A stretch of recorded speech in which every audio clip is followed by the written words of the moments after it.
La réalité, mesdames et messieurs les députés, soit on rentre dans les débats, soit on rentre une bonne fois pour toutes dans la crise politique. Nous sommes dans un moment où jamais un Premier ministre n'a été aussi faible.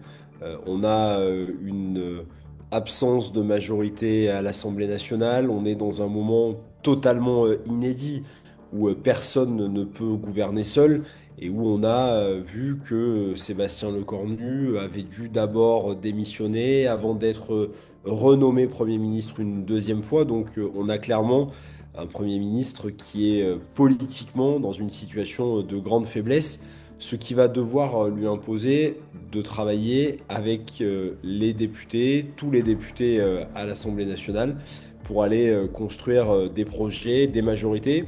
Et je crois que c'est un moment dans lequel nous devons chacun pouvoir en tirer le maximum du débat et d'un débat parlementaire posé et stable. La suspension de la réforme des retraites est d'abord une grande victoire pour les Françaises et les Français qui, en 2023, se sont mobilisés par millions dans les rues, aux côtés de l'intersyndicale, pour dénoncer une réforme à la fois injuste et inefficace.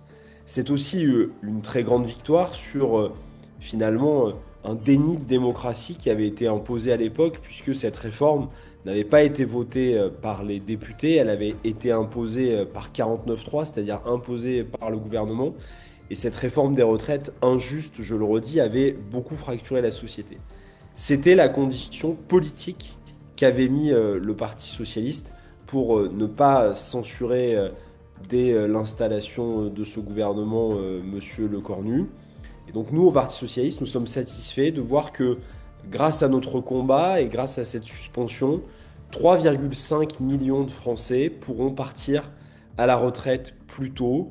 3,5 millions de Français vont pouvoir vivre de leur vie des jours meilleurs finalement sans avoir le dos brisé, les genoux en lambeaux, beaucoup de fatigue liée au travail. Et donc c'est une victoire pour les Français.